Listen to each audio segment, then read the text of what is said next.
Bonjour, afin de pouvoir suivre et admirer ces jolis poissons, des sopes, je vous invite à quitter Toulon, à prendre un bateau-bus, puis un bus, puis à marcher en forêt de Janas et au niveau du Cap Sissier.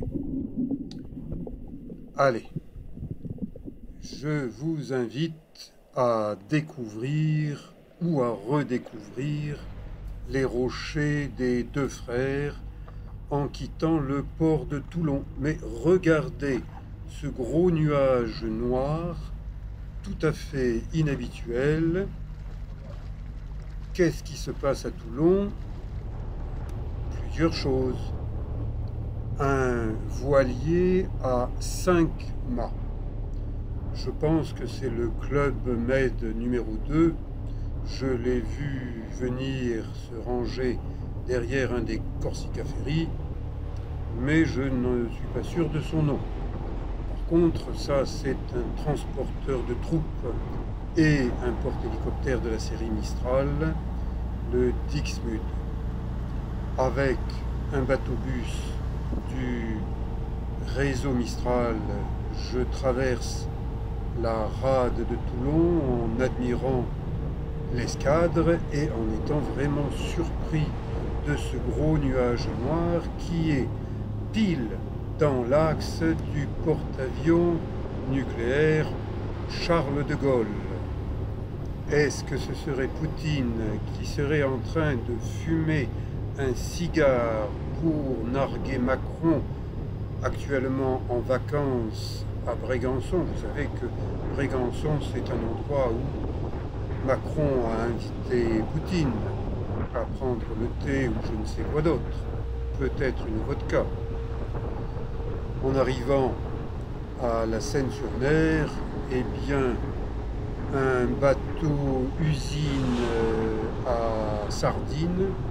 Les sardines sont des touristes entassés les unes sur les autres. Ça fait partie des charmes du tourisme que de s'entasser sur un gros bateau. Le bateau-bus me dépose à la Seine, je prends un bus de la ligne 81, direction le Mai, le massif de Notre-Dame-du-Mai. Je vous y ai convié à plusieurs reprises et pendant tout le mois de mai, la chapelle de Notre-Dame-du-Mai est ouverte au tourisme. Si vous avez laissé passer l'époque, eh bien, revenez au mois de mai de l'année prochaine. Je me promène en forêt de Janas.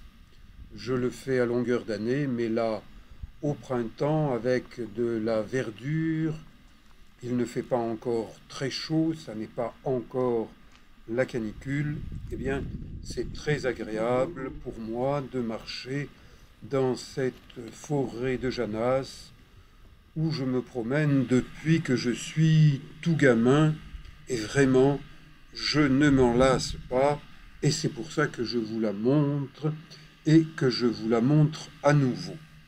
C'est certainement la dernière promenade que je fais avec des genêts en fleurs, car au mois de juin, la floraison se termine.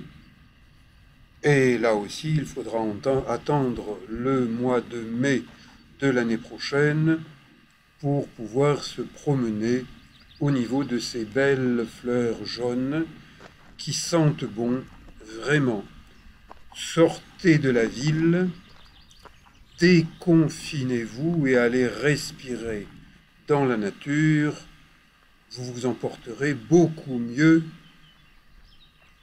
Grands arbres, forêt de Janas, une belle forêt varoise. Allez-y, retournez-y, marchez sur les pistes incendies. Station d'épuration Amphitria, je vous ai déjà convié dans ce secteur, j'y retournerai à la nage dans le courant de l'été. Je nage au niveau de ce Cap Sissier. Et si d'aventure vous avez envie de nager sur de la longue distance, avec palme, masque, tuba, combinaison pendant l'été, contactez-moi.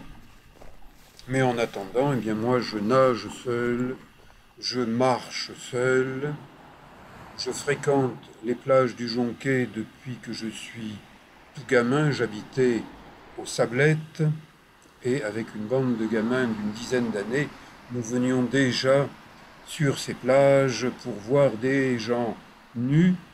Ça nous intriguait, mais bien sûr, je suis devenu naturiste depuis fort longtemps et je continue à être content d'être autorisé de par la loi sur cette partie de littoral qui fait bien 3 km de long au niveau du Cap Sissier, protégé du vent dominant, le Mistral, pouvoir venir bronzer nu sans être importuné par des gendarmes, comme c'était le cas dans les années 70.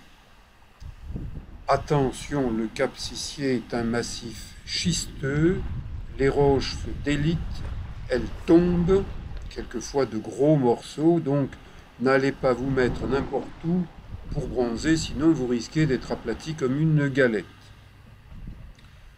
L'eau se fait rare maintenant sur le Cap Sissier, il ne reste plus que 2 ou 3 sources, alors que lorsque j'étais jeune, il y en avait beaucoup de chez beaucoup. On pouvait facilement prendre une douche avec de l'eau de source. L'eau est encore fraîche en ce 28 mai 2022, donc je me suis équipé pour faire une nage sur plusieurs kilomètres, nage littorale, mais quand même en m'éloignant du littoral, puisque je vise les deux frères qui sont environ à 1 kilomètre de la côte. Je dis environ parce que lorsqu'on nage, eh bien, il y a des courants qui vous poussent un peu plus d'un côté, de l'autre, et puis on regarde le fond, et donc il faut bien compter 1 kilomètre. Et j'ai un sac à dos étanche avec lequel je nage, ce qui fait que je suis repérable par les conducteurs de bateaux. Ce sont eux qui sont les principaux dangers pour les nageurs dès qu'ils s'éloignent de la côte, parce que certains conducteurs de bateaux, dès qu'ils ont atteint la limite des 300 mètres, poussent l'accélérateur à fond, et je ne suis pas sûr qu'ils regardent vraiment s'il y a quelque chose d'autre qu'un bateau en face d'eux. Donc je suis sur mes gardes pendant toute cette traversée. Cette fois-ci, tout s'est bien passé. J'arrive en nageant entre les deux frères qui sont deux rochers jumeaux, hauts d'une 50aine de mètres. Allez voir mes vidéos précédentes. Je vous guide jusqu'au sommet de l'un d'eux. Mais aujourd'hui, ce qui m'intéresse, c'est de regarder les fonds sous-marins, les algues. Celles-là disparaîtront en été quand l'eau sera plus chaude. Je regarde aussi les rochers et j'observe des plongeurs, une palanquée de plongeurs qui descendent le long d'une corde et s'en vont explorer le secteur des deux frères qui est réputé. Jadis, le commandant Cousteau et son équipe de la Calypso sont venus explorer ce secteur parce qu'on prétendait qu'il y avait une pieuvre géante. Ils ne l'ont pas trouvée, mais ce chasseur sous-marin, bien équipé, combinaison pour ne pas trop être vu, grande palme, fusil sous-marin puissant avec moulinet, eh bien, il a du souffle, ce gars. Il reste longtemps en apnée. Bravo, monsieur.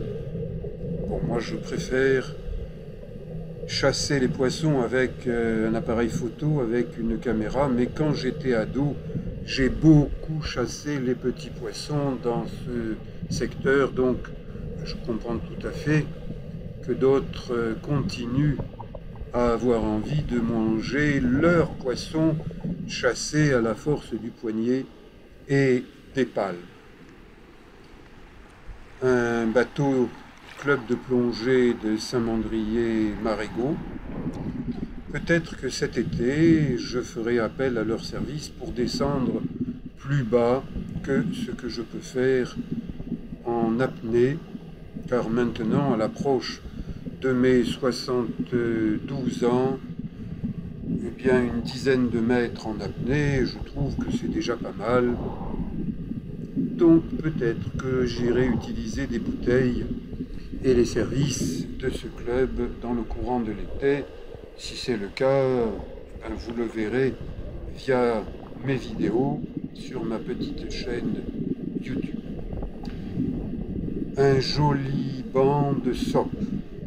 Les sopes sont des poissons véganes, végétariens, mais à côté d'eux on voit des sards. Les sards, eux, ils mangent un peu de tout, et j'aime bien manger des sards. Sauf que je ne les pêche plus, donc je ne les mange plus. Mais je continue à les admirer, à les suivre. Et ces petits poissons noirs qui me font penser à des hirondelles sous-marines, ce sont des castagnols. Lorsque ces poissons sont tout petits, on dit qu'ils sont juvéniles, ils sont d'un bleu intense électrique. Puis en grandissant, le bleu se fond en noir. Ma batterie de ma petite caméra GoPro s'est épuisée en une traversée, donc je sors de l'eau, je me sèche de façon à pouvoir mettre une nouvelle batterie et reprendre ma chasse photographique.